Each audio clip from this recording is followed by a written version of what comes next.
अर्थ काय नेमका? अच्छा, मी तेच कन्फ्युज झालो किंवा नेमका याचा अर्थ काय की लवकर उरका लवकर निघा. हॅलो, ओके, असं काय नाही ना? तसं तर वसूलच करायचे आज. किती ते पक्क माहिती. म्हणजे 600 जोपर्यंत वसूल होत नाही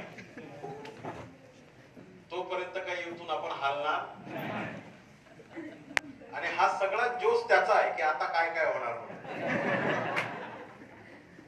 ऑलराईट मित्रांनो, ज्या पद्धतीनं आज तुम्ही सगळ्यांनी मान सन्मान सत्कार केला, खरं म्हणजे आम्ही या लायकीचे नाहीये, पण तुमच्या मनाचा मोठेपणा हा आहे की तुम्ही आमची ती लायकी वाढ. हिंदी मराठी चालेल, ओके.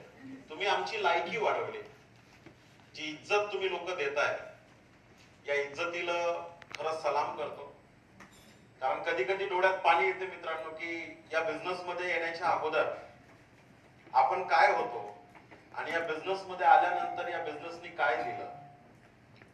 पैसा हा डझंट मॅटर, पैसा हा नंतरचा पार्ट येतो. पैसा तो कोणी पण कमावते मार्केटमधनं, पण पैशासोबत जे नाव, जो सन्मान, जी इज्जत या बिझनेसने दिली, या बिझनेसने दिली मित्रांनो, ही इज्जत पैशामध्ये मोजल्या जात नाही. आणि तुम्ही ही इज्जत देताय म्हणून मी तुम्हा सगळ्या लोकांना सर्वप्रथम नमन करतो, वंदन.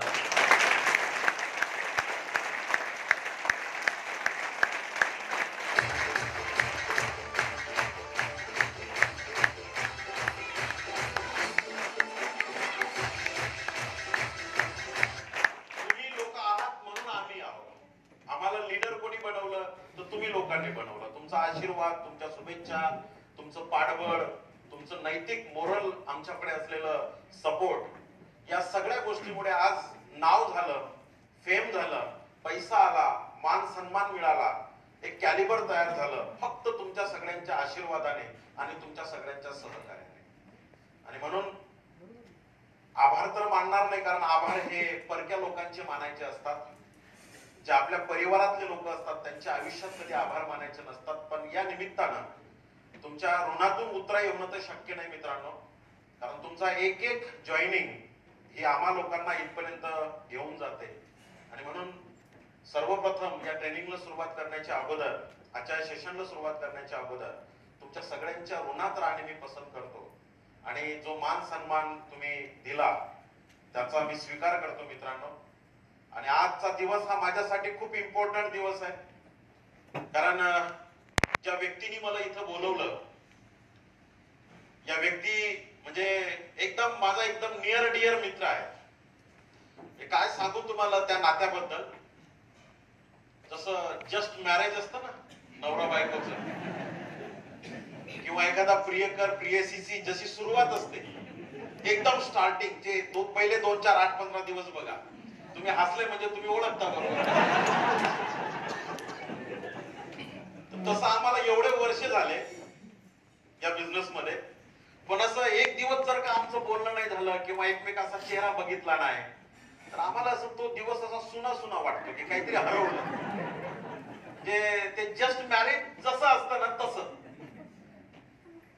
तर असे माझे ग्रेट मित्र आणि या बिझनेस मधले इनकमिंग डायमंड एक्झिक्युटिव्ह जे खूपच लवकर आपल्या या भागातून, महाराष्ट्रातून डायनामिक इव्होल्युशनची शान ज्याला आपण म्हणूया, असे एकलव्य आणि एकमात्र लीडर्स आहेत तुमचे सगळ्यांचे अपलाईन आणि माझे ग्रेट मित्र मिस्टर तात्यासाहेब.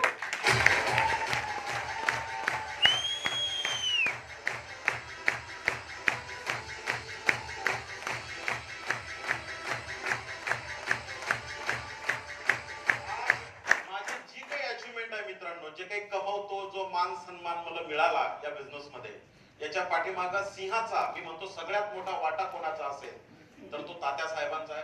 आणि त्याच्यामुळे सरांचा फोन आला की मग बाकी काही विशेष नसतो. म्हणजे तो अधिकार पण असतो आणि तो हक्क पण असतो की तुम्हाला यावंच लागतं.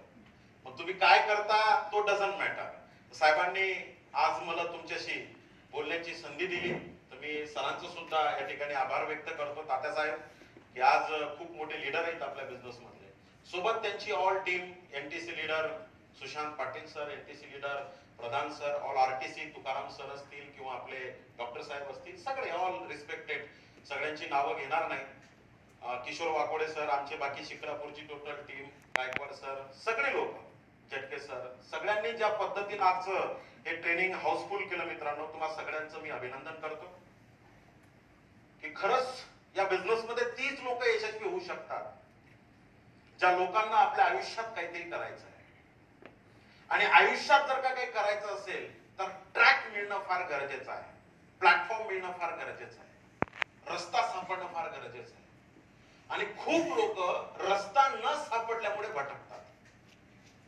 वी आर सो लकी, आपण खूप नशीबवान आहोत की आपल्याला रस्ता व्यवस्थित मिळाला, सपोर्ट आपल्याला खूप चांगला आहे. आणि म्हणून या बिझनेस मध्ये जे आमच्या बाबतीत आज घडतंय, जो वर्तमान आज तुम्ही पाहताय, हे भविष्यात तुमच्या बाबतीत ह्या सगळ्या गोष्टी घडू शकतात. पण जे प्रारंभाचे दिवस असतात मित्रांनो, हे प्रारंभाचे दिवस खूप इम्पॉर्टंट असतात. जशी तुमची आज सुरुवात आहे, इथे खूप लोक नवीन डिस्ट्रीब्युटर असतील, तशी कधी काळी आमची पण सुरुवात होती. आम्ही पण कुणाची तरी बोट धरून या बिझनेस मध्ये डेव्हलप व्हायला लागलो होतो, समजून घेत होतो, शिकून घेण्याचा प्रयत्न करत होतो. आणि आजचा दिवस हा माझ्यासाठी खूप इम्पॉर्टंट आहे, तो या अर्थानं की ज्यांचं बोट धरून मी हा बिझनेस सुरुवातीला शिकलो, इनिशियल लेवल, तुमच्यासारखा जेव्हा डिस्ट्रीब्युटर इगल पण नाही, म्हणजे ती पहिले दिवस मला आठवतात. आता माझ्या डोळ्यात पाणी येतं की ते पहिले दिवस आठवल्यानंतर की काय होतो आपण. आणि चांगले गुरु जर का मिळाले, चांगले मित्र जर का मिळाले, चांगली सपोर्ट सिस्टम जर का मिळाले, तर काय होऊ शकते. तर टुडे, आजचा दिवस माझ्यासाठी खूप इम्पॉर्टंट आहे, तो या अर्थानं की ज्यांचं बोट धरून इनिशियल लेवलवर हा बिझनेस मी शिकलो, ती व्यक्ती आज या हॉलमध्ये उपस्थित आहे. हा व्यवसाय, त्या व्यवसायाचं फ्युचर काय आहे, ते कशा पद्धतीने डेव्हलप केला पाहिजे. तर आज तुम्ही लोकांनी जो माझा सन्मान केला, हा सन्मान मी स्वीकारतो. आणि आपल्या सगळ्यांच्या वतीनं ज्यांनी मला घडवलं सुरुवातीच्या काळात, त्या व्यक्तीला आजचा सन्मान मी समर्पित करतो. मी जोरदार टाळ्यांनी स्टेजवर इन्व्हाइट करतो mister Rajesh Timke sir, please welcome.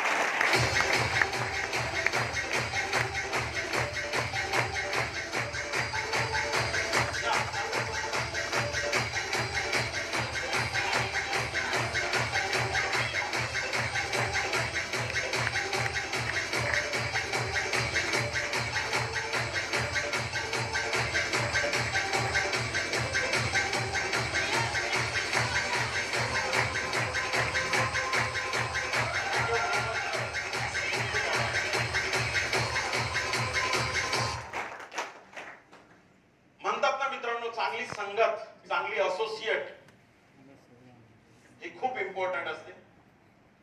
आणि धन्यवाद सर, आभारी. चांगल्या लोकांची संगत मिळाल्यानंतर काय होऊ शकतं लाईफ मध्ये, त्याचं ज्वलंत उदाहरण आम्ही लोक आहोत. आज सर यांचं योगदान माझ्या लाईफ मधलं खूप इम्पॉर्टंट. इनिशियल लेवलवर मधल्या काळात खूप अपडाऊन्स आलेत, पण रिलेशन टिकून आहेत. आज योगायोगानं ते पुण्यात होते आणि मी सहज त्यांना बोलवलं. आज सरांनी ऐकण्यासाठी आज मुद्दाम ते आलेत. सगळ्यांचं मी आभार व्यक्त करतो मित्रांनो. आजचा जो टॉपिक आहे, हा टॉपिक खूप इम्पॉर्टंट आहे. आज या सगळ्या लीडर्स लोकांनी जे मला तुमच्याशी बोलण्यासाठी बोलवलं, यांचं सगळ्यांचं म्हणणं असं आहे की सर, दिवाळी झाली, पण दिवाळी झाल्यानंतर ज्या पद्धतीनं बिझनेसची ग्रोथ व्हायला पाहिजे होती, त्या पद्धतीनं अजून पण ग्रोथ होत नाही. अजून पण खूप लोक आपल्यामधले असे आहेत की ते दिवाळीतच आहेत. म्हणजे असं म्हणतात की मधला 1.5 ते 2 वर्ष आपला कोरोनात गेला, मध्ये दसरा आला. दसरा याच्यासाठी आला की दसरा येण्याचं कारण हे होतं की आता कोरोनाला विसरा आणि साजरा करा दसरा. पण लोकांनी दसरा पण साजरा केला, कोरोनाला विसरले. आज कोणाकडेच मास्क नाही, काही 4-5 लोक जर का सोडले तर. म्हणजे आपण आता डोक्यातून कोरोना गेला की नाही गेला?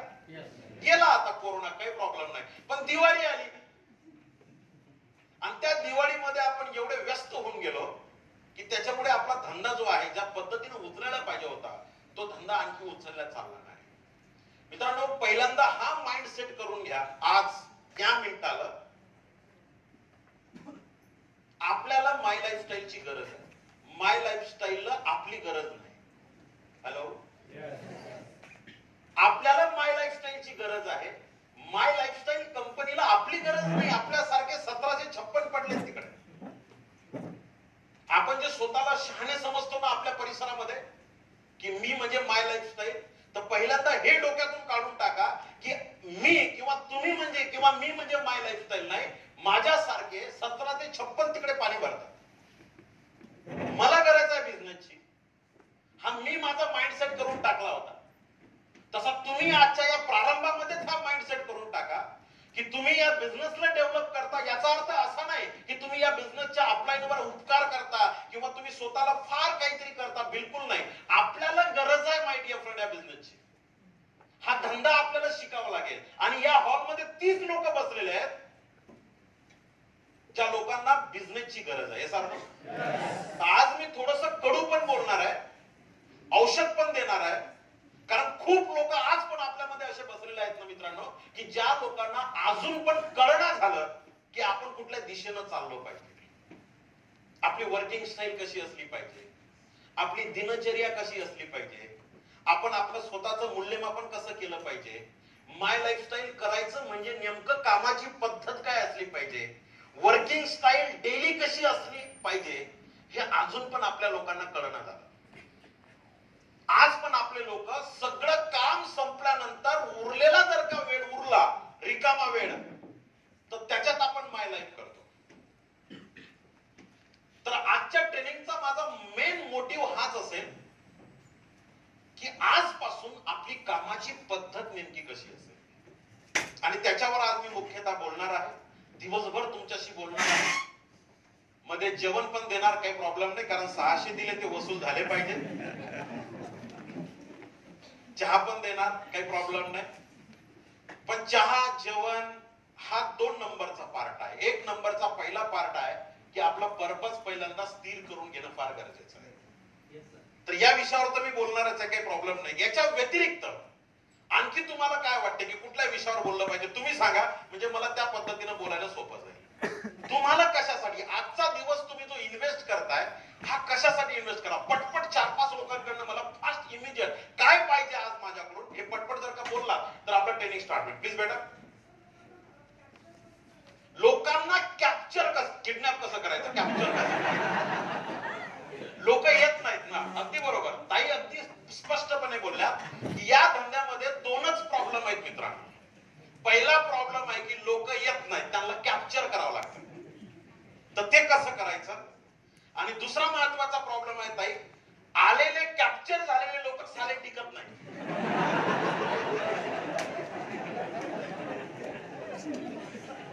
म्हणजे येतात कॅप्चर करून, किडनॅप करून आणलं जातं, पण आणल्यानंतर ते कामच करत नाही, आहे ना. तर या दोन्ही प्रश्नांची उत्तर आपल्याला शोधायची की कॅप्चर कसं करायचं आणि कॅप्चर झाल्याला टिकवायचं कसं. Great, nice point. आणखी पटपट बोला please. Okay. Direct selling, network marketing, my lifestyle हा 100% मेंटल गेम आहे. It's a game. ही एक मानसिक प्रक्रिया आहे. आणि मॅडमचं म्हणणं असं आहे की या मानसिक प्रक्रियेमध्ये आपण कुठंतरी कमी पडतो. त्यांची मानसिकता समजून घेण्यासाठी आता मानसिकतेमध्ये 2-3 विषय येतात. एक, सेल कसा ओपन झाला पाहिजे, त्याची मानसिकता सेल ओपन करण्याची कशी केली पाहिजे, सेल क्लोज कसा केला पाहिजे, की त्याने काम करणं फार गरजेचं आहे. तर त्या समोरच्या व्यक्तीची मानसिकता कशी ओळखायची, तो बसतो कसा, त्याची बसण्याची पद्धत कशी आहे, याच्यावरनं सुद्धा त्याच्या मनात काय चाललं हे आपल्याला ओळखता आलं पाहिजे. तो बघतो कसा, याच्यावरनं सुद्धा त्याच्या मनात काय चाललं आपल्याला ओळखता आलं पाहिजे. तर याचा जो पॉइंट आहे, खूप इम्पॉर्टंट पॉइंट आहे, how to identify the people, की लोकांना कसं ओळखायचं. तो पण पॉइंट आपण आजच्या ट्रेनिंग मध्ये घेण्याचा प्रयत्न करूया. Nice point, perfect point. Please next, please. स्ट्रेंजरवर काम कसं करायचं. सॉरी, स्ट्रेंजर, स्ट्रेंजर, अनोळखी लोक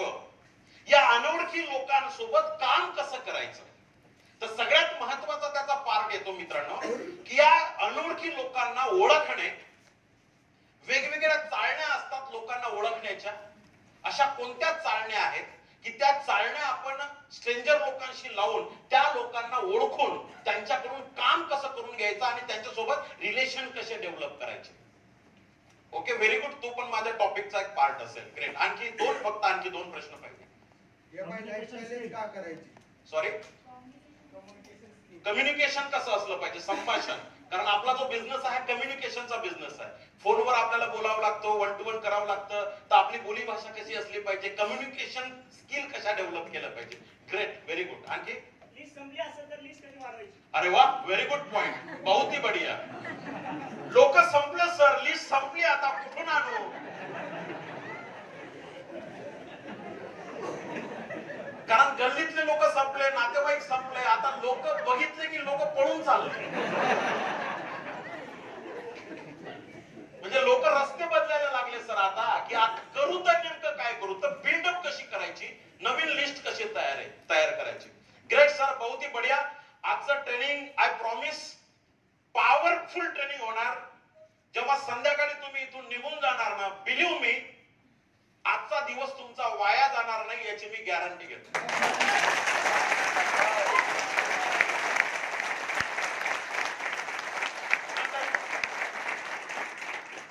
सो रेडी? यस. शुरू करें? यस. आज का ट्रेनिंग शुरू करें? यस. क्या आप लोग रेडी हो? यस. तीनदा याच्यासाठी विचारलं की कबूल आहे, कबूल आहे, कबूल आहे.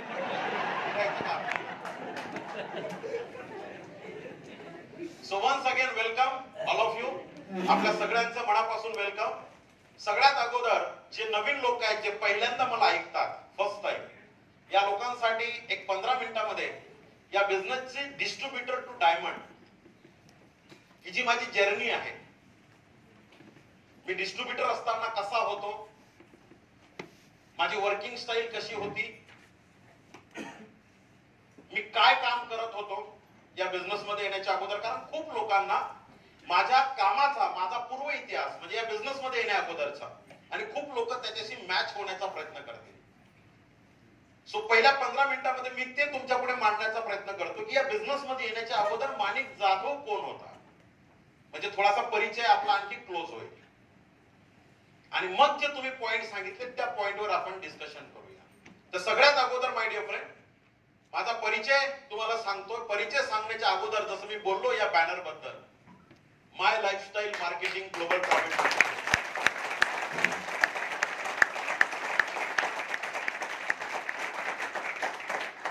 हे असं बॅनर आहे की जे बॅनर आपल्याला गुलामगिरीतून मुक्त करणारा हे बॅनर.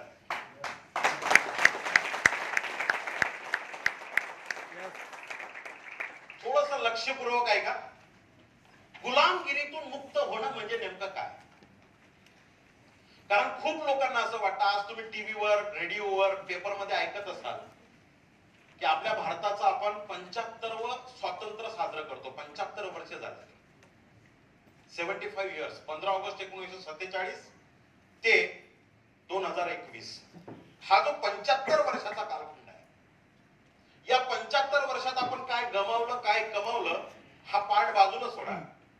पण या 75 वर्षात खऱ्या अर्थानं आपण स्वतंत्र आहोत का, हा थोडासा कळीचा प्रश्न. माझं मत जर का तुम्ही या विषयावर मला विचारणार की सर तुम्हाला काय वाटतं की आपण स्वतंत्र आहोत का, तर मला असं वाटतं 100% आपण स्वतंत्र आहोत. शारीरिक दृष्ट्या अभिव्यक्तीचं स्वातंत्र्य आपल्याला मिळालं. तर जसं ताई बोलल्यात की मानसिकरित्या आज पण या भारतातला 95% समाज हा गुलामगिरीत आहे. फ्रीडम मिळालं, स्वातंत्र्य मिळालं, ते फिजिकली मिळालं, अभिव्यक्तीचं मिळालं, संभाषणाचं मिळालं, पण मानसिकतेनं मात्र आज पण आपण गुलामगिरीत आहोत. त्याचं रिझन काय, मानसिक गुलामगिरीमध्ये असण्याचं कारण काय? थोडस मॅच करा माझ्या टोनला. आर्थिक दृष्ट्या आपण आज पण कमकुवत आहोत. 5% लोक जर का सोडली, जे 5% लोक हा देश चालवतात, 5% लोक आहेत जे एसी मध्ये बसून प्लॅनिंग ठरवतात या देशाची, पंचवार्षिक योजना ठरवतात, देशाचा जीडीपी ठरवतात. हे 5% लोक आहेत. उरले जे 95% लोक आहेत जे इथं बसलेले आहेत आणि आपल्यासारखे असंख्य लोक आहेत मार्केटमध्ये, हे 95% लोक आज सुद्धा मानसिक गुलामगिरीमध्ये आहेत. त्याचं कारण आहे या लोकांना अजून आर्थिक स्वातंत्र्य मिळालेलं नाही. कसं मिळालं नाही? कारण ह्या 95% लोकांमध्ये कोण लोक आहेत? या 95% लोकांमध्ये लोक आहेत नोकरी करणारे. या 95% लोकांमध्ये लोक आहेत शेती करणारे. या 95% लोकांमध्ये लोक आहेत छोटा मोठा व्यवसाय करणारे, ज्यांना स्वतःचा श्रमाचा मोबदला ठरवण्याचा अधिकार स्वातंत्र्याच्या 75 वर्षात अजून मिळाला नाही. एखाद्या शेतकऱ्यानं शेतामध्ये पीक पेरलं, 4 महिने त्या शेताला हातावरच्या फोडाप्रमाणे वाढवलं, जपवलं, बिचारा अनवाणी पायाने शेतात जातोय. या देशातले, आपला देश कृषीप्रधान देश आहे, मॅक्सिमम लोक शेतीवर डिपेंड आहे आणि देशाच्या एकूण जीडीपी मध्ये 46% वाटा हा शेतीचा आहे, कृषीचा आहे. म्हणजे भारताचा जीडीपी किती आहे? तर भारताचा जीडीपी 225 लाख कोटी रुपयाचा भारताचा जीडीपी आहे आज. आणि या 225 लाख कोटी मध्ये 46% वाटा हा कृषीचा आहे, शेतीचा आहे. 46%.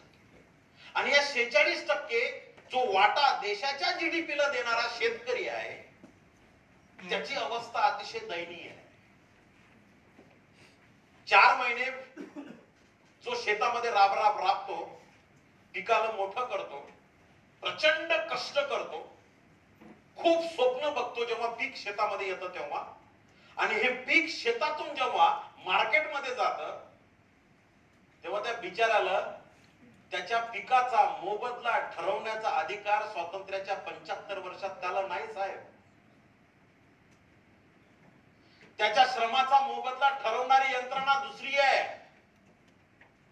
मार्केटमध्ये जेव्हा त्याचं धान जातं तेव्हा हा बिचारा चोरासारखा उभा असतो बाजूला, आणि दुसरे लोक येऊन ठरवतात की याच्या तुरीला काय क्विंटल भाव दिला पाहिजे, याच्या गव्हाला काय क्विंटल भाव दिला पाहिजे, याच्या कपासीला काय क्विंटल भाव दिला पाहिजे. ज्यानं 4 महिन्यापासून सांभाळलंय, मुलीचं लग्न करायचंय, गेल्या वर्षी मुलीचं लग्न झालं, तिला दिवाळीला आणायचंय आता, आणि दिवाळीला आल्यानंतर तिला काहीतरी सोन्याचं तुटुक मुटुक घेऊन जायचं आहे, नातवाला कपडे घेऊन द्यायचे आहेत, मुलीला साडी घेऊन द्यायचं आहे. बिचारानं सोयाबीन मार्केटमध्ये टाकलं, खूप मोठी स्वप्न बघितली. मार्केटमध्ये सोयाबीन टाकल्यानंतर कळालं की त्या सोयाबीनचा भाव उतरला. अपेक्षा होती बिचाराला 8,000ची, सोयाबीन गेला 3,000. सावकाराचं कर्ज होतं, त्याचं व्याज होतं. स्वतःच्या श्रमाचा मोबदला ठरवण्याचा अधिकार आज पण माझ्या बापाला नाही. कसलं स्वातंत्र्य? याला आपण स्वातंत्र्य म्हणूया? मी किती शिकलो, माझ्या शिक्षणाच्या अनुषंगानं माझा पगार ठरवला जातो. मला माझ्या श्रमाचा मोबदला सांगण्याचा अधिकार नाही. यंत्रणा ठरवते या देशात की तुझ्या श्रमाचा मोबदला किती असावा. तुझं शिक्षण आयटीआय झालेलं आहे का, तर आम्ही तुला एवढं देऊ शकतो, तू इथं काम करायचं. तू डीएड झालाय का, तुझा श्रमाचा मोबदला आम्ही ठरवतो. तू बीएड झालाय का, तू इंजिनियर झालाय का, तू पॉलिटेक्निक झालाय का, तू वकील झाला, तुझ्या श्रमाचा मोबदला आम्ही ठरवतो, तू नाही ठरवू शकत. आणि अशा परिस्थितीमध्ये जेव्हा आपण राहतो, याच्यात मला माय लाईफस्टाईल का भांडली मित्रांनो? कारण माय लाईफस्टाईल स्वतःच्या श्रमाचा मोबदला स्वतःला ठरवण्याचा अधिकार देते.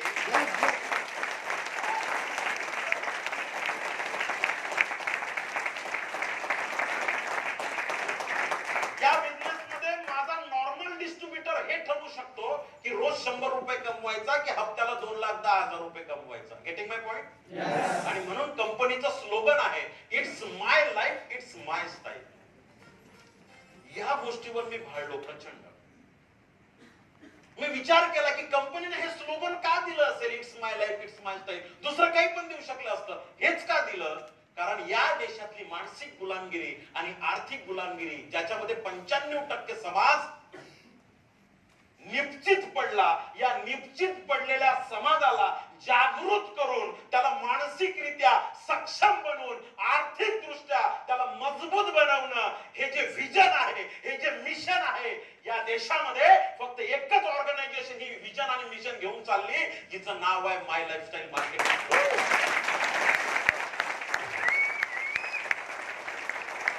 तुम्ही आणि मी आपण का हा बिझनेस करतोय माहितीये? तुम्ही कदाचित याच्या आज जाऊन विचार केला की नाही मला माहिती नाही मित्रांनो, पण मला गॅरंटी देऊन तुमच्या डोक्यात हे टाकायचं आहे की तुमच्या श्रमाचा मोबदला इथं तुम्ही ठरवू शकता. हे ध्यानात घ्या, हे पहिल्यांदा समजून घ्या. तुम्ही गुलाम नाही. आज तात्या सर असतील, मी असतील, किंवा तुमची एनटीसी असतील, किंवा तुमचे आरटीसी एसटीसी व्हॉटएव्हर जे काही तुमचे अप्लायन्स असतील, आम्ही मित्र आहोत तुमचे, आम्ही तुमचे बॉस नाही. We are a friend. आपला एक परिवार आहे. तुमच्यात आणि आमच्यात फक्त फरक एवढाच आहे की 8.5 वर्ष अगोदर आम्ही सुरुवात केली आणि तुम्ही आता सुरुवात केली, बस. पण कंपनी तुमची आहे, मालक तुम्ही सुद्धा. कारण नॅशनल डिस्ट्रीब्युटर म्हणून आम्ही पण कामाची सुरुवात केली होती आणि नॅशनल डिस्ट्रीब्युटर म्हणून तुम्ही पण कामाची सुरुवात केलेली आहे. याचा अर्थ फक्त आपल्या वयातला फरक आहे, एंट्रीचा. बाकी तुम्हाला जो अधिकार आहे तोच अधिकार आम्हाला सुद्धा दिलेला आहे. फक्त ही गोष्ट आम्हाला लवकर कळाली की हा माझा बिझनेस आहे, हे माझे प्रोडक्ट आहे, ही कंपनी माझी आहे, माझा श्रमाचा मोबदला ठरवण्याचा अधिकार मला आहे. आणि असं जर का असेल तर मला बाहेरच्या मोटिवेशनची गरज नाही. मग मला किती लोक नाही म्हणतात आणि किती लोक हो म्हणतात हा प्रश्नच उरत नाही. मला माझं काम करायचं.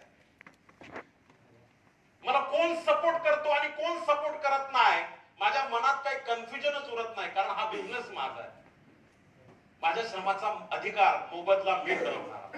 मित्रांनो, पहिल्यांदा माइंडसेट करून घ्या की माय लाईफस्टाईल मध्ये जेव्हा आपण सुरुवात करतो तेव्हा हा बिझनेस तुमचा आहे, माझा आहे, आपला आहे. आपल्या श्रमाचा मोबदला आपल्याला ठरवण्याचा अधिकार या कन्सेप्ट मध्ये आहे. आणि आपण आपला माइंडसेट त्या प्रकारचा करून घेत नाही, म्हणून आपण कोणावर तरी डिपेंड राहतो. आणि डिपेंड जो व्यक्ती या बिझनेस मध्ये राहतो तो कधीच अचिव्हर बनत नाही. ते सुरू होतं सांगितलेलं काम आणि दिलेली भाकर तेवढी खायची आणि नीट गुलामासारखं काम करायचं. मानसिकताच गुलामीची. याच्यात तुमचा दोष नाही, संस्कारच तसे झालेले आहेत. आणि या संस्कारामुळे हा बिझनेस आपल्याला थोडासा अवघड वाटतो, थोडासा कठीण वाटतो. आपल्याला असं वाटतं कोणीतरी आलं पाहिजे आणि मदत केली पाहिजे. आणि ही मदत मागून मागून मागून मागून आपण परावलंबी झालो. सबसिड्या घेऊन घेऊन घेऊन घेऊन आपण परावलंबी झालो. आणि एक गोष्ट लक्षात घ्या, गरिबांना गुलाम बनवणं खूप सोपं असतं. किंबहुना मी थोडस धाडसाचं वाक्य बोलतो, 75 वर्षात तेच झालं की 95% लोक कसे गुलाम राहतील. कारण जोपर्यंत ही लोक गरीब राहणार नाही तोपर्यंत यांना स्वातंत्र्याचा अर्थ कळणार. आणि म्हणून आपल्याला फुकट दिलं जातं, राशन फुकट, सबसिडी फुकट. फुकट खाऊ अवलादी जेव्हा या देशात तयार होतील तेव्हा फुकट खाऊ अवलादींना गुलाम बनवणं फार सोपं असतं हे त्या यंत्रणेला माहिती आहे. आपल्या दुर्दैवानं हे षडयंत्र आपल्या लक्षात येत नाही. देशात पहिल्यांदा घडतंय, देशात पहिल्यांदा माय लाईफस्टाईलच्या माध्यमातून हे घडतंय की आपल्याला आपली जाणीव करून दिलं जातं की तू स्वतंत्र आहेस, तुझ्या श्रमाचा अधिकार तुला आहे, तू ठरव, फक्त या षडयंत्रामध्ये अडकू नको. ही कन्सेप्ट जेव्हा आमच्या आयुष्यामध्ये आली मित्रांनो, तेव्हापासून आम्ही कधी सबसिडी आणि फुकटच्या नादाला लागत नाही. अपलाईनचा आम्ही चहा पण पेत नाही, काही मतलबच नाही, काही संबंधच येत नाही. हा माझा बिझनेस आहे. इथं आज पण इथं 15 ते 20% लोक असतील की ज्यांचं तिकीट अपलाईन भरलं असेल, बळजबरीनं आणून बसवलं असेल. सवय गुलामीची यायला लागली, फुकट खायची सवय लागलेली आहे. आणि जोपर्यंत ही फुकट खायची सवय आपल्या या मस्तिष्कामधून बाहेर जात नाही, या मेंदूतून बाहेर जात नाही, तोपर्यंत स्वातंत्र्याचा दरवाजा उघडत नाही. तर माझे हात जोडून विनंती आहे, सुरुवातीला चेतावणी देतोय, असं जर का कोणी आलेलं बसलं असेल की अप्लायला 600 रुपये भरले, तर ट्रेनिंग संपण्याच्या अगोदर इंटरव्ह्यू मध्ये एक घास खाण्याच्या अगोदर 600 रुपये देऊन टाका. गुलाम म्हणून जगायचं, स्वाभिमानाने जगायचं. कारण जो व्यक्ती स्वाभिमानाने जगतो ना, तोच खऱ्या अर्थानं स्वातंत्र्याचा आस्वाद घेतो.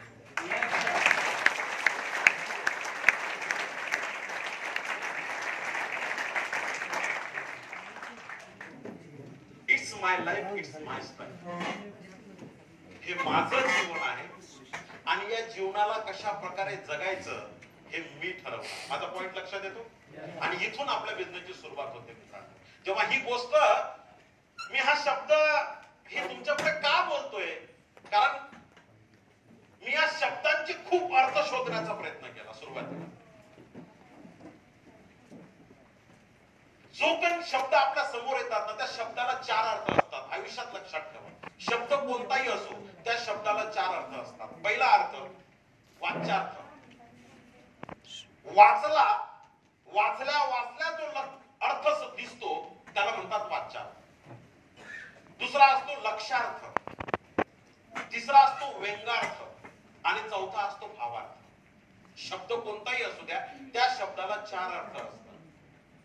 आणि तो शब्द व्यवस्थित पद्धतीने समजून घेण्यासाठी आपल्याला या 4ही अर्थ माहिती पाहिजे. It's my life, it's my style. हा जर का आपण वाचलं तर लक्षात येत नाही. Okay, it's my life, it's my style तुमच्या फॉर्मवर आहे, तुमच्या डायरीवर आहे, सगळीकडे लिहिलेलं आहे, तुमच्या लोगोवर आहे माय लाईफच्या. It's my life, it's my style. आपण फक्त वाचतो आणि सोडून देतो. त्याला काय म्हणतात? वाच्यार्थ. लक्षार्थ जरा व्यवस्थित पद्धतीने वाचा. व्यंगार्थ, व्यंग शोधण्याचा प्रयत्न करतो. आणि भावार्थ, भावनेतून त्याचा विचार. मी जेव्हा भावनेशी निगडीत झालो तेव्हा मी या स्लोगनचा अर्थ समजून घेतला. तरी हे लाईफस्टाईल म्हणजे स्वातंत्र्याचं 3रं युद्ध आपलं आहे, ज्याच्यासाठी आपण या बिझनेस मध्ये काम करणार. हे स्वातंत्र्याचं 3रं युद्ध आहे जे आपल्याला लढायचं आहे. हे कोणाच्या विरोधात नाही. हे युद्ध आपल्या परिस्थितीच्या विरोधात आहे. हे युद्ध आपल्या गरिबीच्या विरोधात आहे. हे युद्ध आपलं आर्थिक स्वातंत्र्य मिळवण्यासाठीचं युद्ध आहे. आणि या युद्धामध्ये आपण जिंकू शकतो जर का आपण एकत्रित पद्धतीनं एक वज्रमुठ करून जर का आपण पुढे चाललो आणि या धंद्यामधले काही स्किल, काही टेक्निक, काही कौशल्य जर का आपण शिकून घेतले, या धंद्याचे काही कार्डिनेट्स रूल्स समजून घेतले, या बिझनेस मधल्या काही स्टेप समजून घेतल्या, या बिझनेस मधलं बेसिक समजून घेतलं, या बिझनेस मधलं प्रोडक्ट नॉलेज समजून घेतलं, या बिझनेस मधलं ऑनलाईनचं काम शिकून घेतलं, या बिझनेस मध्ये हाऊ टू क्लोजिंग शिकून घेतलं, या बिझनेस मध्ये how to open the sale शिकून घेतलं, या बिझनेस मधलं कम्युनिकेशन शिकून घेतलं, या बिझनेस मध्ये how to identify the people हे समजून घेतलं, या बिझनेस मधल्या ज्या कौशल्य लागतात, जे इन्फॉर्मेशन लागतं, जे नॉलेज लागतं, हे जर का शिकून घेतलं तर 100% या लढाईमध्ये आपण जिंकू शकतो. याबद्दल माझ्या मनात तीळ मात्रही शंका नाही.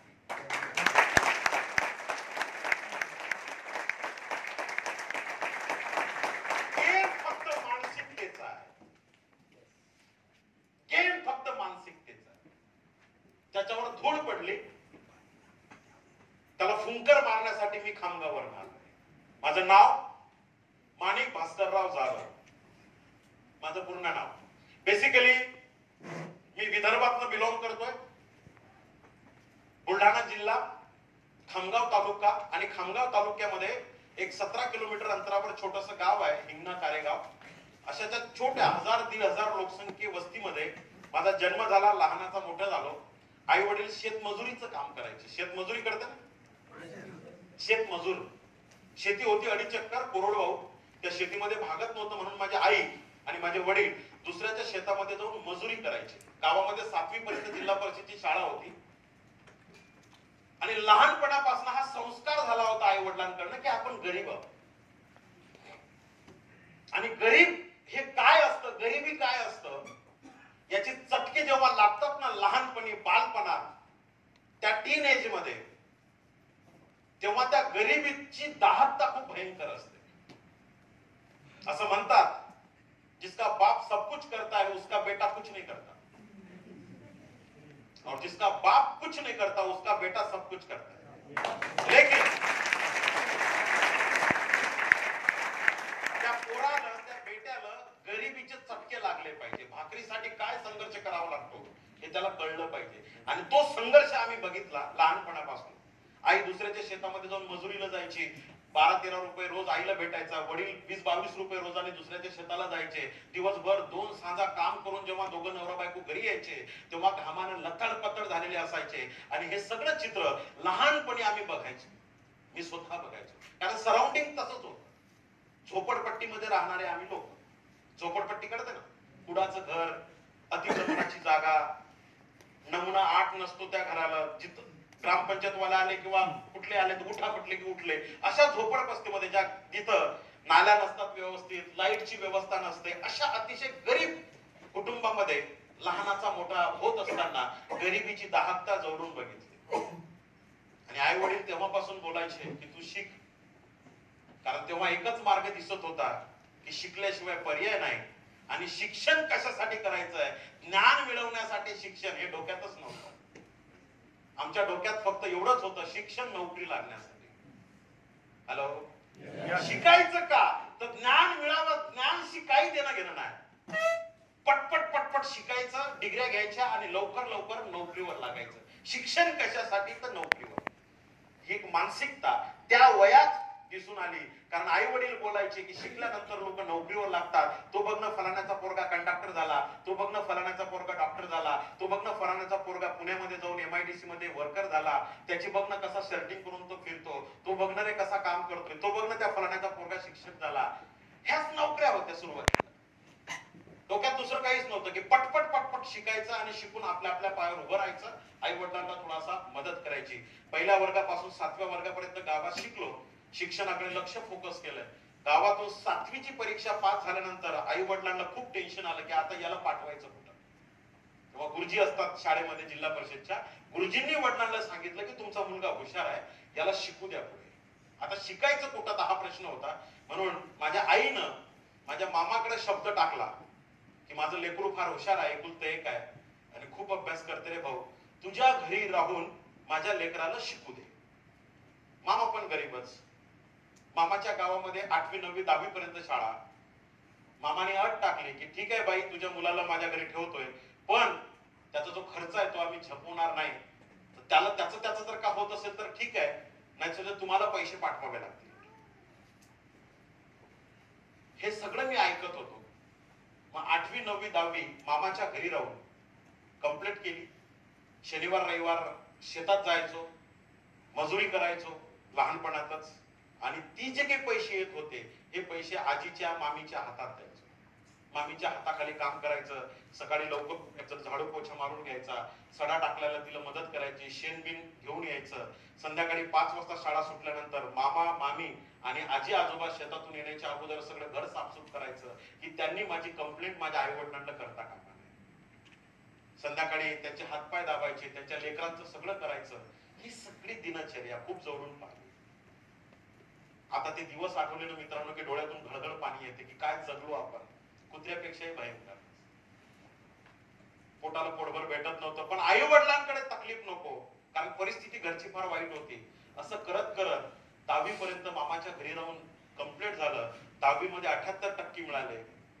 सगळी लोक खुश झाले आणि माझी आई रडायला लागली. कारण आता 10वी नंतर पुढे काय, आता याला दुसऱ्या गावात पाठवावं लागणार. आता पाठवायचं तर कुठं पाठवायचं, हा सगळ्यात मोठा प्रश्न. पुढं काय करायचं हे माहित नव्हतं. आईला म्हटलं तू का रडतेस, आई बोलली बाबा आता कसं रे तुझं, आपल्याजवळ तर काहीच नाही, पुढे तुझं शिक्षणाचं कसं होईल. 78% मिळाले. अख्ख्या जाधव खानदानीत पहिला 10वी पास झालेला मीच होतो. त्याच्या अगोदर आमच्या अख्ख्या खानदानीत कोणी 10वी पर्यंत शिकलेलं नव्हतं. तुम्ही कल्पना करू शकता कुटुंब कसं असेल. पण झिंक होती मित्रांनो पुढे जाण्याची, आयुष्यात सक्सेस बनण्याची, मोठा माणूस बनण्याची. आई म्हणायची की तू मोठा माणूस बनला पाहिजे, मोठा साहेब बनला पाहिजे. 11वी 12वी खामगाव मध्ये हॉस्टेलमध्ये राहून कंप्लीट केली. काहीच कळत नव्हतं, आर्ट घेतलं पाहिजे का सायन्स घेतलं पाहिजे का कॉमर्स घेतलं पाहिजे. एक मित्र होता त्याने आर्ट घेतलं, म्हणून मी पण आर्ट्स घेतलं. आणि माझा तो 2 वर्षाचा हॉस्टेल मधला प्रवास संपला. 12वी मध्ये 79% मिळाले.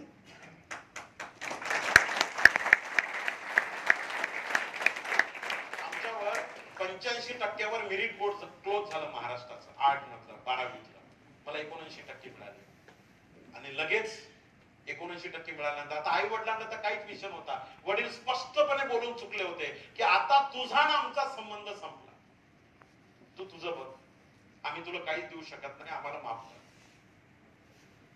मग आता करायचं काय? तर ज्युनियर कॉलेज मधल्या एका मित्राने सल्ला दिला की लवकर नोकरी पाहिजे असेल ना तर डीएड कर. आणि लगेच माझा डीएड ला नंबर लागला. 2 वर्ष मी डीएड कम्प्लीट केलं आणि डीएड झाल्यानंतर तिसऱ्या दिवशी रिझल्ट लागला नव्हता. एका संस्थेवर मी प्रायमरी शिक्षक म्हणून रुजू झालो. रिझल्ट पण लागला नव्हता आणि माझ्या लाईफची इनिंग स्टार्ट झाली.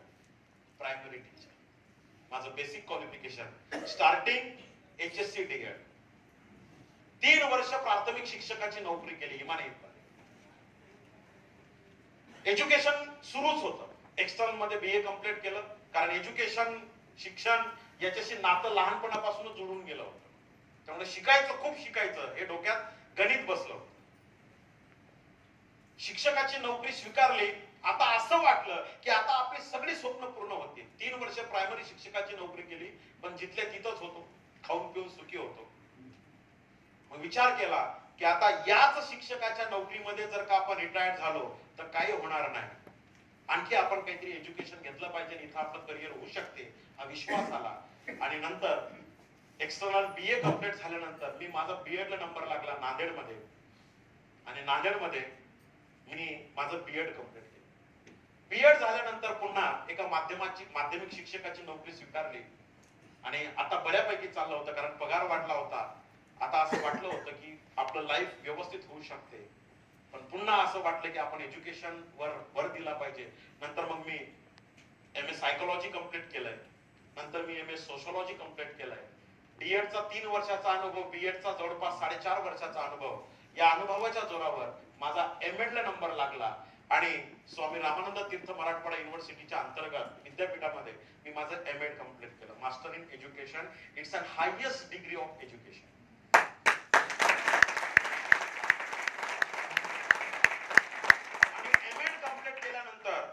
मी जिथून डीएड झालो त्याच डीएड कॉलेजमध्ये ऍज अ अधिव्याख्याता म्हणून मी 2001 मध्ये रुजू झालो. आणि माझ्या आयुष्याची तिसरं इनिंग स्टार्ट झाली मित्रांनो. हेच करत असताना 2005 मध्ये मी MPhil कम्प्लीट केलं, मास्टर इन फिलॉसॉफी.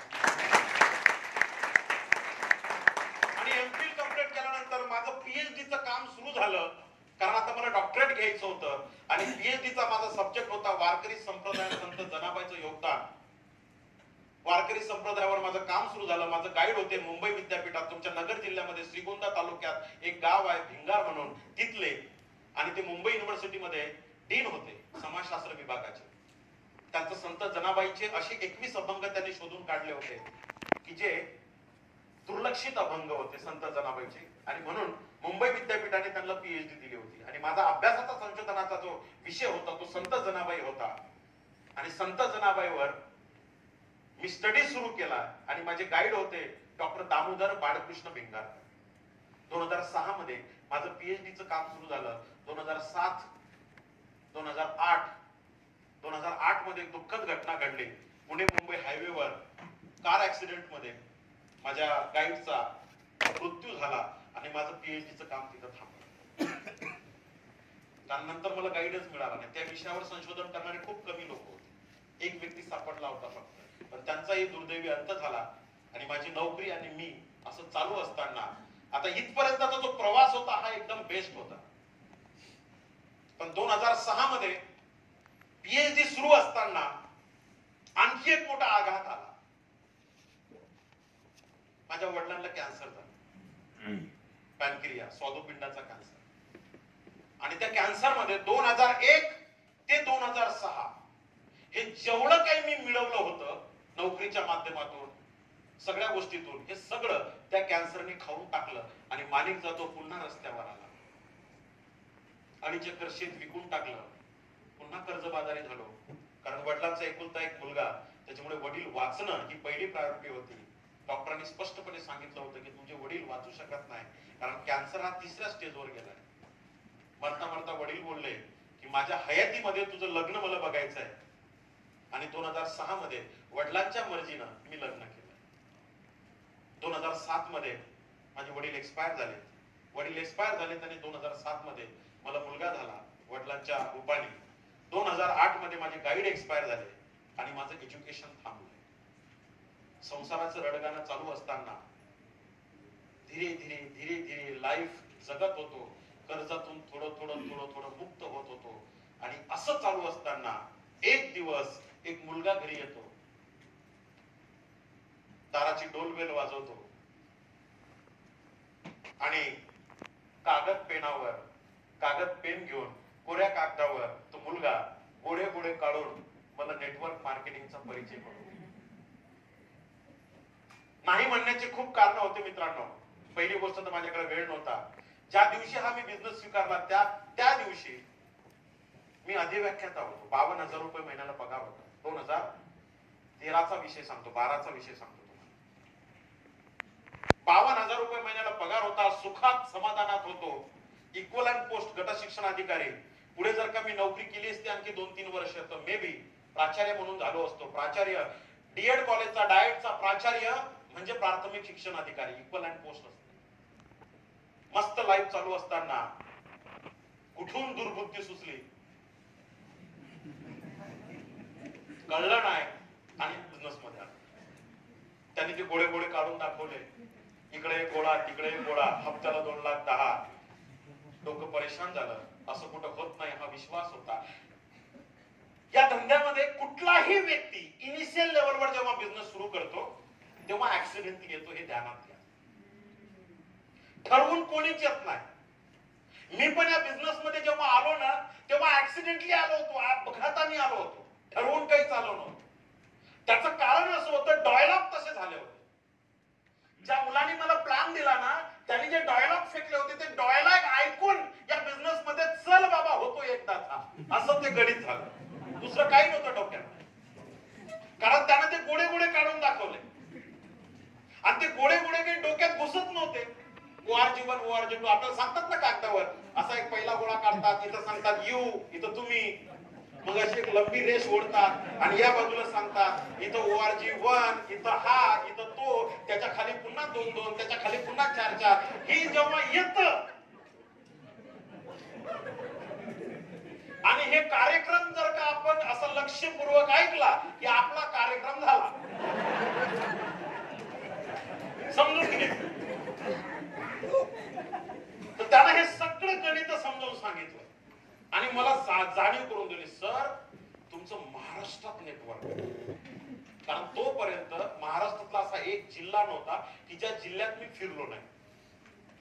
व्याख्यानाच्या निमित्तानं फिरायचो, हिप्नोटिझमचे प्रयोग करायचो, संमोहन माहिती आहे ना, कारण माझं सायकोलॉजी झालेलं आहे, सायकोलॉजी, त्याच्यामुळे हिप्नोटाइज करता येते मला लोकांना. स्टेज शो करायचो मी हिप्नोटिझमचे, गणपतीला, देव्याच्या वेळेस, त्यामुळे मजा यायची त्या प्रोग्राम मध्ये. तर असं लाईव्ह चालू असताना तो सांगायचा की सर तुमचं ना काम खूप मोठं आहे, तुम्हाला कोणीच नाही म्हणू शकत, तुम्ही फक्त या बिझनेस मध्ये उतरा. विश्वास बसत नव्हता मित्रांनो. लक्षात ठेवा, ऍक्सिडेंटलीच येतात. या धंद्यामध्ये एक फॉर्म्युला काम करतो, थोडं लक्षपूर्वक आहे का. फॉर्म्युल्याचं नाव आहे ABC. काय आवाज नाही आला. सिंपल फॉर्म्युला आहे, काही जास्त लक्षात ठेवायची गरज नाही, फक्त ऐकून घ्या व्यवस्थित. ABC. ये या शब्दाचा अर्थ होतो ऍक्सिडेंटली. जरा जोरात बोला. ऍक्सिडेंटली. या धंद्यामध्ये जो इनिशियल लेवलवर येतो तो अपघाताने येतो, ऍक्सिडेंटली येतो. तसा मी पण ऍक्सिडेंटली आलो.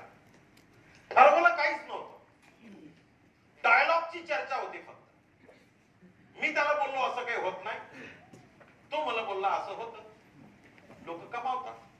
हे बघा, याने ही गाडी घेतली, त्याने ती गाडी घेतली, यानं असं झालं, याचं तसं झालं, हा तसाच होता, हा ती तशीच होती, ही बघा ना, हा बघा ना, असं तसं करून त्याने मला सांगितलं की सर तुम्ही पण होऊ शकता.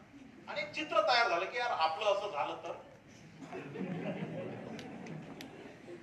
आपल्याकडे पण गाडी आली तर, असा तो सगळा विषय. आलो होतो ऍक्सिडेंट. कारण त्यांना जो शेवटचा डायलॉग मारला होता तो डायलॉग असा होता, असं समजा की तुम्ही जे मला 30,000 रुपये दिले, हे 30,000 मला दिली आणि हे 30,000 घेतल्याशिवाय मी इथून उठणार नाही. कुठून? माझ्या घरात. कारण ज्याने मला बिझनेस मध्ये आणलंय इनिशियल लेवलवर तो माझा विद्यार्थी होता, ज्याला मी 2 वर्ष शिकवलं. तो मला शिकवतो पैसे कसे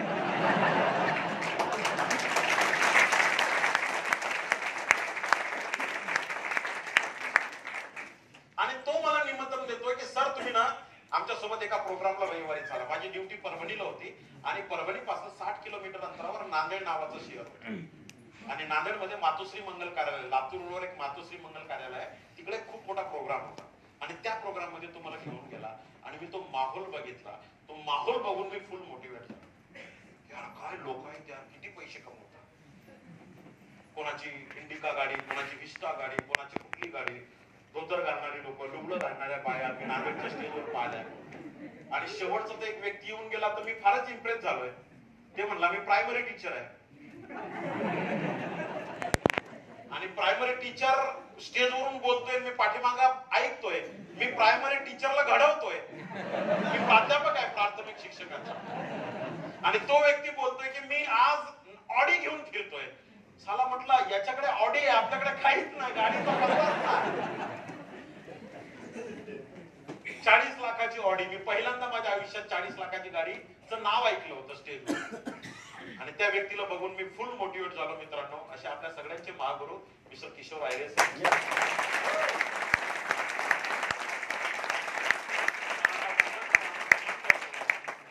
त्या दिवसापासून हा बिझनेस करायचा मी निर्णय घेतला. आलो ऍक्सिडेंटली.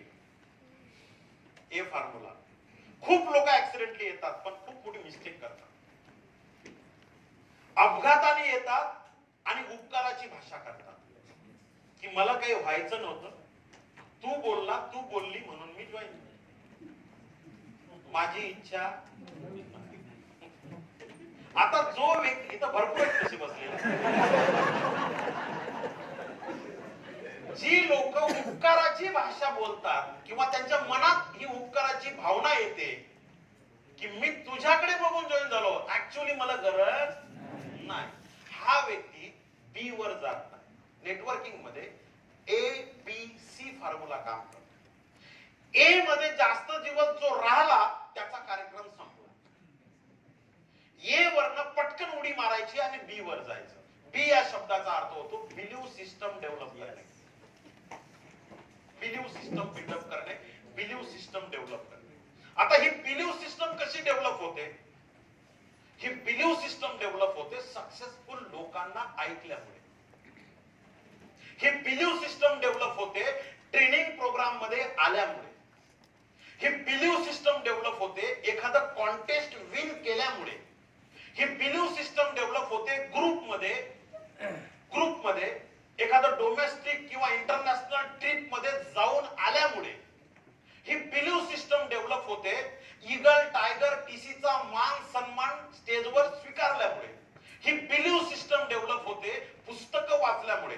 ही बिलीव्ह सिस्टम डेव्हलप होते प्रोडक्टचं नॉलेज घेतल्यानंतर ट्रेनिंग मध्ये. ही बिलीव्ह सिस्टम डेव्हलप होते ज्यांच्या सोबत आपण राहतो त्या सक्सेसफुल लोकांच्या म्हटलं ऐकल्यामुळे. दुर्दैव या बिझनेसचं असं आहे, या इंडस्ट्रीचं, खूप लोक या बिझनेस मध्ये येतात आणि ऍक्सिडेंटलीच राहतात आणि ऍक्सिडेंटली राहिल्यामुळे बीचं बटन दबत आणि बीचं बटन दबत नाही. त्याच्यामुळे ही लोक लगेच पहिल्या 2 महिन्यात 3 महिन्यात आत्महत्या करून टाकतात. माझं तुम्हाला सगळ्या लोकांना निक्षून सांगणं आहे, इमिजिएट जर का अशी भावना असेल की मी तुझ्यासाठी जॉईनिंग झालो तर प्लीज पहिल्यांदा स्वतःमध्ये मानसिक परिवर्तन करा आणि या ऍक्सिडेंटली जे तुम्ही आलात ज्याच्यामुळे बिलीव्ह सिस्टम वाढणार त्याच्यामध्ये पार्टिसिपेट व्हायला सुरुवात करा. ज्या ज्या गोष्टी मी सांगितल्या ना त्याच्यामध्ये पार्टिसिपेट व्हा, सहभाग नोंदवा. याच्यामुळे काय होईल, आपोआप आपली बिलीव्ह सिस्टम डेव्हलप होईल. या बिलीव्ह सिस्टम डेव्हलप झाल्यानंतर तिसरा पार्ट येतो सी. खूप दिवस याच्यामध्ये राहायचं नाही. बिलीव्ह सिस्टम एकदा डेव्हलप झाली ना पटकन तिसरं बटन दाबायचं, आपलं आपणच दाबून घ्यायचं. सी. सी या शब्दाचा अर्थ होतो कॉन्सियस. कॉन्सियसला मराठीमध्ये काय म्हणणार? What mean by conscious? What is the meaning of conscious?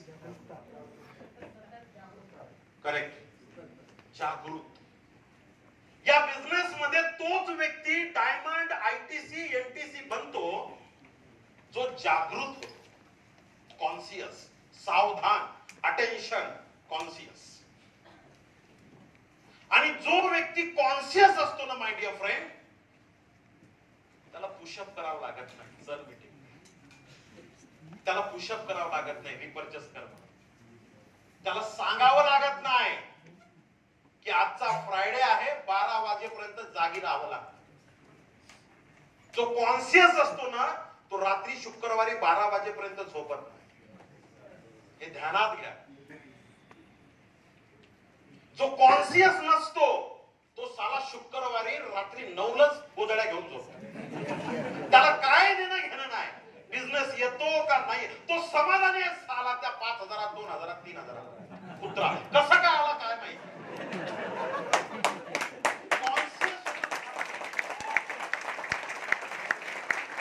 चुकून आला हो, ऍक्सिडेंटली आलाय. आणि हा जो कॉन्शियस नसतो हा सांगतो प्रोडक्ट लय महाग आहे, बिझनेस झाला असता राव, पण हे 95 जे 3,000चं आहे ना, हे 1,000 रुपयाला द्यायला पाहिजे. तुझ्या काय बापाची पेंड आहे 3,000ची 1,000ला भेटते. कॉन्शियस नाही. दुसऱ्याला दोष देण्यात हा पटाईत असतो. दुसऱ्याला कंपनीनं असं केलं पाहिजे. हे जे लीडर लोक येतात स्टेजवर येऊन सांगतात आम्ही इतके कमवतो, मग तरी सुद्धा 600 आमच्याकडून कशाला घेतले पाहिजे, भरले पाहिजे ना यांनी, आमचं जाणं येण्याचं भाडं पण यांनी दिलं पाहिजे. Because of conscious. हा 1 रुपया स्वतःच्या बुद्धीवर खर्च करणार. याला म्हटलं सर पुस्तक घ्या, एखादं चांगलं दीपक बजाज सरांचं पुस्तक आहे सर, लय भारी पुस्तक आहे सर, वाचा एकदा. द्या सर, एक फोल्डर आला आपल्या, याच्यामध्ये नवीन प्रोडक्टची इन्फॉर्मेशन आहे, द्या. 30,000 रुपये घेऊन घेतलं ना, एक फोल्डर द्यायला तुम्हाला काही प्रॉब्लेम आहे का? कॉन्शियस नाही. कॉन्शियस नेटवर्किंग मध्ये तोच व्यक्ती सक्सेसफुल होतो. A B C. Getting my point? A B C. A for accident, B for build up the belief system and C for. ही एबीसी सिस्टम फक्त आपल्याच बिझनेस मध्ये आहे असं नाही, सगळीकडे ही एबीसी सिस्टम रन अप होते. साधं उदाहरण देतोय तुमच्या लक्षात. एक 4 व्हीलर ड्राईव्ह करायची. 4 व्हीलर साधा आहे एकदम. 4 व्हीलर ड्राईव्ह करायची, एबीसी सिस्टम लागते. A for accelerator, B for brake, C for clutch.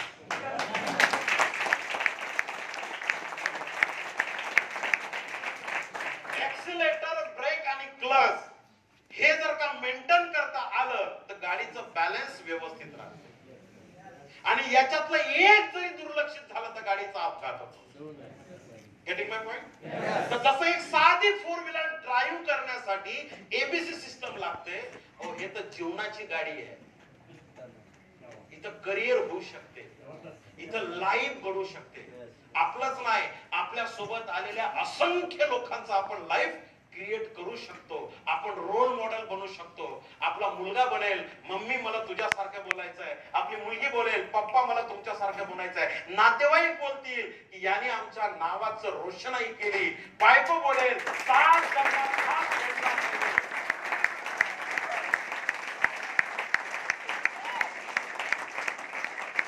माय बोलणार, आई बोलणार. मी माझ्या पोटामध्ये, माझ्या उदरामध्ये, माझ्या गर्भामध्ये लेकाला किंवा लेकीला जन्माला नाही घातलं, मी वाघाला आणि वाघिणीला जन्माला घातलं. हे एवढं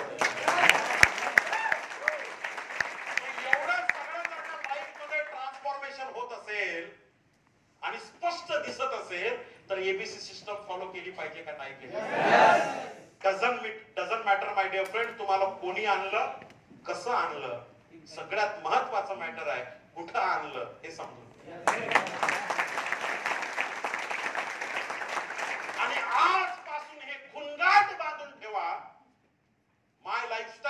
माझी कंपनी आहे, अपलाईन हे निमित्त आहे, डाऊनलाईन ही सपोर्टिव्ह आहे, पण धंदा माझा आहे.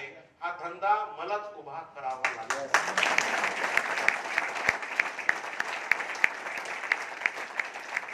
कोणी येणार नाही. हे सगळे गांजर असतात. अच्छे दिन आएंगे आणि टमक जाएंगे. कुछ नाही. कोणीतरी येणार ना आपली गरिबी पालटून टाकणार, डोक्यातून काढून टाका. आपल्याला कोणी वाली नाही हो साहेब. आपण आम इन्सान हो. आपण गरीब लोक आहोत. कोण ओळखतं काळा कुत्रा आपल्याला मार्केटमध्ये? कोणी ओळखत? आपण आपल्या गल्लीत शेर आहोत. आपल्या बायकोवरच आपण फक्त, बाकी कोणी काळ कुत्र ओळखत नाही. सरेंडर व्हा, जागृततेनं सरेंडर व्हा. कोणावर पण विश्वास नका ठेवू. मी तर बोलतो कोणाचे पाय नाही पडायचं. मला पाय पडणारे लोक फार मला चीड आहे. मी जिंदगीत कोणाच्या पाय पडत नाही. ज्याच्या पाय पडायचं त्याचे पाय पहिले चेक करून घ्यायचे की माझं डोकं याच्या पायावर टेकण्याच्या हा लायकीचा आहे.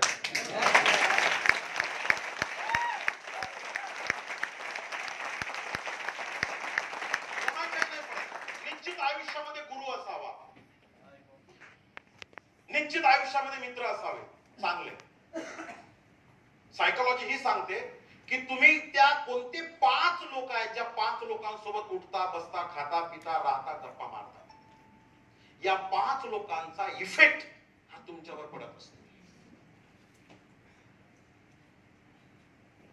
म्हणून ती 5 लोक निवडताना जागरूकतेनं निवडा. मित्र पण बनवताना, मैत्रिणी बनवताना जागृत राहा. कारण त्यांचा असोसिएट इफेक्ट आपल्या धंद्यावर, आपल्या करिअरवर, आपल्या लाईफवर, आपल्या संसारावर पडू शकतो. म्हणून मित्र निवडताना, सवंगडी निवडताना, असोसिएट निवडताना चांगले निवडा. ज्यांच्या सारखं बनायचं आहे ते आपल्या सोबत ठेवणं फार गरजेचं. ती आपली पुंजी आहे. त्यांचं इन्कम, आपलं इन्कम त्याच्याशी मॅच झालं पाहिजे. त्यांच्या स्वभाव आपल्या स्वभावाशी मॅच झाला पाहिजे. त्यांच्या सारखं बनावं असं वाटलं पाहिजे. दुखी आत्म्यासोबत कधी त्याची सावली पण पडू द्यायची नाही. असतात ना दुखी आत्मे मार्केटमध्ये. आता इथून गेल्यानंतर तुम्हाला खूप भेटणार आहेत संध्याकाळी. काही तर घरातच असतील. कुठं गेली होती एवढा वेळ? असं कोणतं ट्रेनिंग आहे? तुम्ही सांगलं मीटिंगला गेलती का सेटिंगला गेलती? अशा कोणत्या मीटिंग असतात? दिवसभर मोबाईल बंद ठेवावा लागतो. त्या येड्याला काय माहिती आपल्या मीटिंग कशा. आणि या छोट्याशा वाक्यामुळे सुद्धा आपण निगेटिव्ह होऊ. इथं जाधव सर, तात्या सर फार हवा मारून पंप मारून मारून फुगा भरून टाकतील. इथं उड्या मारताना लोक म्हणतील बस आता करेंगे मरेंगे वंदे मातरम जय माय लाईफस्टाईल. जो आड आला तो ठार झाला. आला अंगावर तर घेतला शिंगावर. इथं सगळं ओके. घरी गेलो असे 4-5 निगेटिव्ह डायलॉग आले. उद्या सकाळी तात्या साहेबांनी फोन केला जय जय माय लाईफ.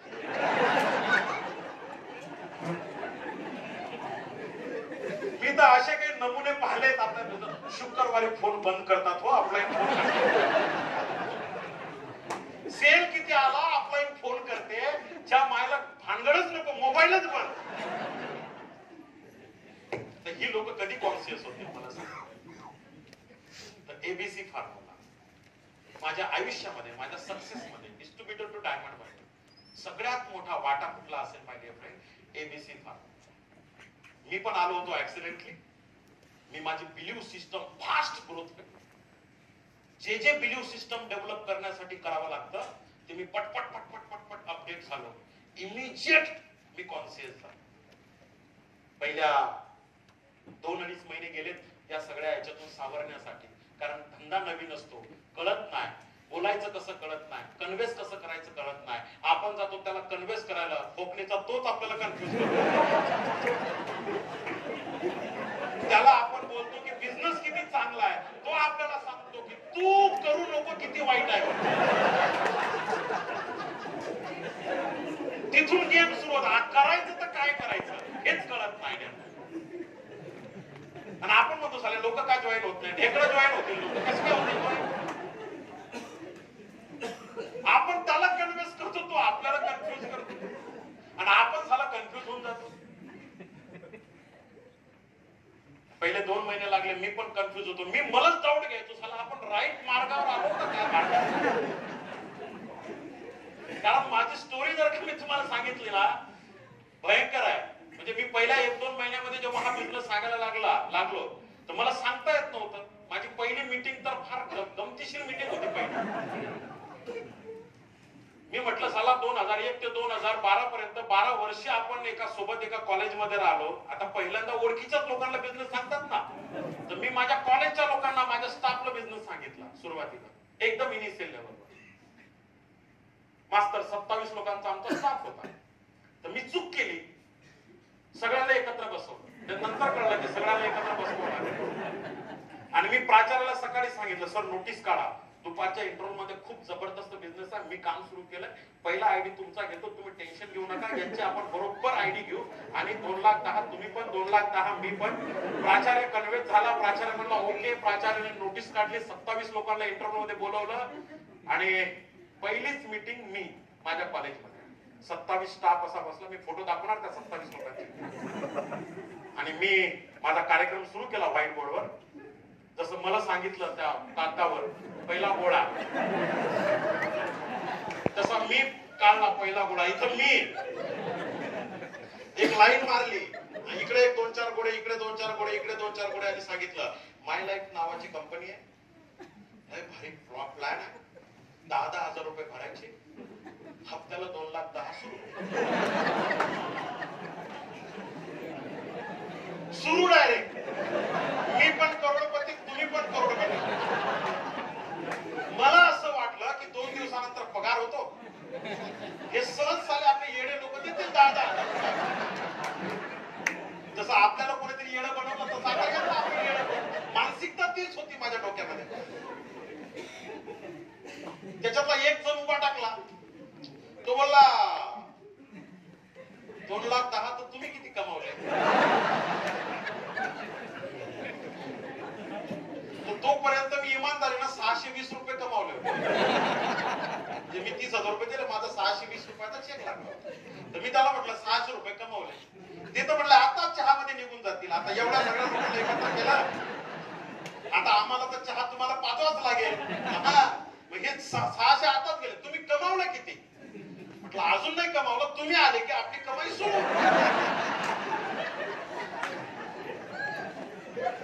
ते बोलले पहिले तुम्ही कमवा आणि मग आम्हाला सांगा. बस एकाने एक डॉयलॉग फेकला, बाकी सगळ्यांनी पाठ करून तो डॉयलॉग फेकला. जाधव सर पहिले तुम्ही कमवा, मग आपण तर घरचेच माणसं आहोत ना सर, आम्ही तुमच्या पुढे जातो का सर? काहीच प्रॉब्लेम नाही, पहिले तुमचं तर येऊ द्या. मनात म्हटलं बे येडे हो, पहिले तुम्ही तर या. बरं, हे 27 जॉईनिंग नाही झाले, पण साले इतके हरामखोर ना, शांत पण नाही बसले. आता त्यांना माहित होतं आपण तर जॉईनिंग झालो नाही. आता याच्यासोबत कोण कोण येतं तिकडे अगोदरच किडा गाडी करून टाकली. मी एखाद्याच्या घरी गेलो की तो पहिलाच बोलायचा, जाधव सर ते काही असेल तर काही बोलू नका, उसने 10,000 रुपये लागतील तर घेऊन जा, पण ते माणसं पकडायचं, माणसं जोडायचं काय आम्हाला सांगू नका. मी विचार करायचो की साला याला कोणी सांगितलं की मी पहिला 1 महिना खूप अवघड गेला, 2 महिने खूप अवघड गेले. पण नंतर मी स्वतःलाच प्रश्न विचारला की माणिक जाधव असं जर का काम करत राहशील तर काही होणार नाही तुझ्या आयुष्यामध्ये. नंतर पक्का निर्णय घेतला की आता हे चॅलेंजिंग काम आहे, हे चॅलेंजिंग काम यशस्वी करायचं आणि जे बिलीव्ह सिस्टम डेव्हलप होण्यासाठी लागतं ते सगळं करायचं. मग लोकांनी काही पण बोललं तरी कानात जाऊ द्यायचं नाही, कानात जाऊ द्यायचं नाही. मग लोक बोलायला लागलेत, आता तुम्ही करोडपती होणार, हप्त्याला 2,10,000 रुपये कमवणार, आता काय बघ तुम्ही मोठे होणार, तुम्ही श्रीमंत होणार, मग आम्हाला बसू देसाल की नाही तुमच्या गाडीमध्ये. उपरोधिक लोक बोलायचे, उपवासात्मक लोक बोलायचे, व्यंगात्मक लोक बोलायचे. आता डीएड बीएड मुलं हुशार असतात, मॅच्युअर्ड असतात. आमच्या अख्ख्या कॉलेजमध्ये झालं होतं की मी नेटवर्क मार्केटिंग करतोय आणि मी करोडपती होणार आहे. त्यामुळे मी कधी जर का लेट झालो कॉलेजमध्ये परिपाठाला वगैरे तर दुसरा प्राध्यापक हळूच बोलायचा, ते आले करोडपती जरा लेट झाले, कोणातरी गेले. पोरांमध्ये पण चर्चा होती, लेकर पण एकमेकाशी बोला, आता कोणाचा पिरियड आहे रे, ते म्हणा आता करोडपतीचा पिरियड. म्हणजे मला माणिक जाधव कोणीच ओळखत नव्हतं, सगळे करोडपती बोलायचे. एवढा अपमान, एवढी हिंसा. एक गोष्ट लक्षात आली होती या धंद्यामध्ये, बिलीव्ह सिस्टम डेव्हलप करता करता जो आयुष्यात सहन करतो अपमान, लाईफ मध्ये त्यालाच भेटतो मान.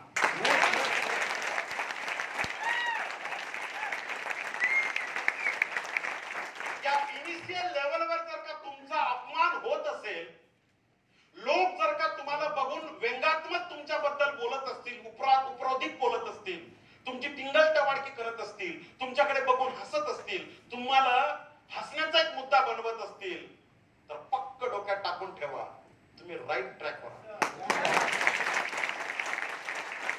परफेक्ट ट्रॅकवर आहात तुम्ही.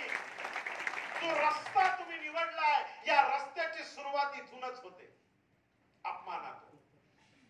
पक्का ध्यानात ठेवा. आमच्या लाईफ मध्ये तेच झालं मित्रांनो.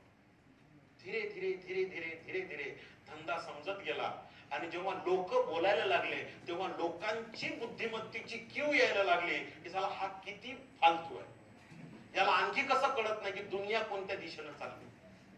बघा, एखादा निगेटिव्ह व्यक्ती जर का आपल्यासोबत बोलत असेल, सुरुवातीला त्रास होतो त्रास, पण जेव्हा आपण अशा ट्रेनिंग मीटिंग मध्ये येऊन बसतो ना, तेव्हा नंतर त्यांचा किळस यायला लागतो आपल्याला की साला काय गप्पा मारतात हे फालतू, राजकारणाच्या गप्पा मारतात, फलाण्याच्या गप्पा मारतात, काही पण. चला, आपला धंदाच वेगळा आहे.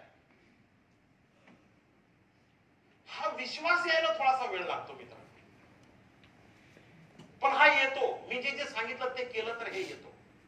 नंतर ती लोक आपल्याला वेळ समजतात, पण सगळ्यात महावेळे ते असतात हे आपल्याला नंतर कळतं. Getting my point? तेवढं टेन्शन नका घेऊ या छोट्या छोट्या गोष्टीचं. या कानाने ऐकायचं, त्या कानाने सोडून द्यायचं. निगेटिव्ह चर्चा जी कानावर येते, तुमच्याबद्दल कोणी गॉसिप करत असेल, तुमच्याबद्दल कोणी नकारात्मक बोलत असेल, विश्वास नाही ठेवायचा. मी पुढे बोलणार आहे या विषयावर की नेमकं लोक कशी ओळखायची. अशी सुरुवात होती. 2-3 महिने निघून गेले. पुढे मी ठरवलं की आता गोल सेट करून काम करायचं, आणि गोल सेट करून कामाला सुरुवात केली. हा गोल ज्या दिवशी डिसाइड झाला आणि मला कळालं की पहिली रँक आपल्या ग्रुपची ईगल आहे, believe me my dear friend, 50,000 match करण्यासाठी मला फक्त 15 दिवस लागले.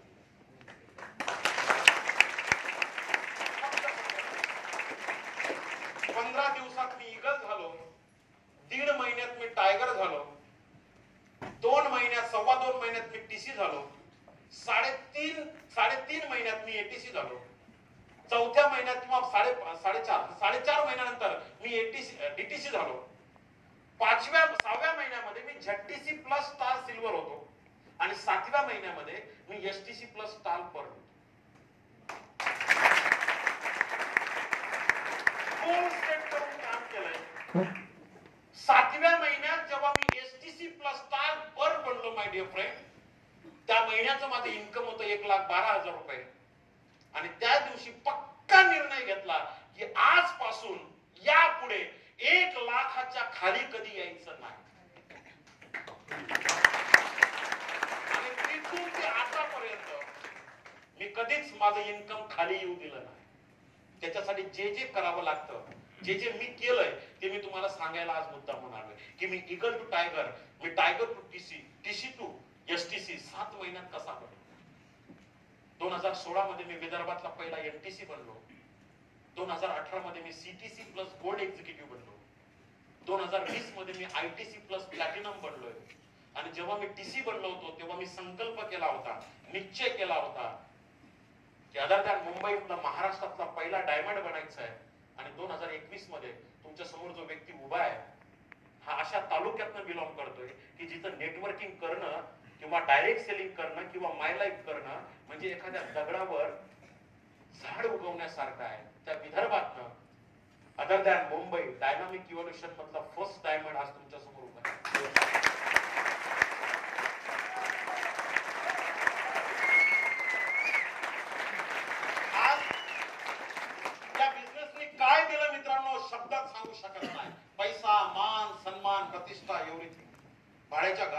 बिझनेसची सुरुवात केली होती. पहिलं घर घेतलं, दुसरं घर घेतलं, खामगाव मध्ये 4 प्लॉट घेतले, 8,000 स्क्वेअर फूटचे. पहिली गाडी घेतली इंडिगो मांजा, दुसरी गाडी घेतली विटारा ब्रेझा, तिसरी गाडी आहे ऑडी Q3 जी आज मी मेंटेन करतोय. 9 देशाचा टूर झाला आतापर्यंत फुकट. मुलाचा बर्थडे, लिटरली सांगतो, मुलाचा बर्थडे, मास्तर असताना, मी शिक्षक असताना मुरमुरे आणि सोनपापड्यावर मी मुलाचा बर्थडे साजरा करायचो. आणि या बिझनेसची ताकद. आता माझं मुलाचं बर्थडे हे भारतात होत नाही, विदेशात होतात. लास्ट बर्थडे मी लास्ट बर्थडे मुलाचा मी मालदीवला केलाय. हा बर्थडे मला पॅरिसला करायचा आहे. या धंद्याने काय दिलं? जी बाई, माझी आई, दुसऱ्याच्या शेतामध्ये 15 रुपये रोजाने मजुरीला जायची, ती बाई 50 लाखाच्या गाडीमध्ये फिरते.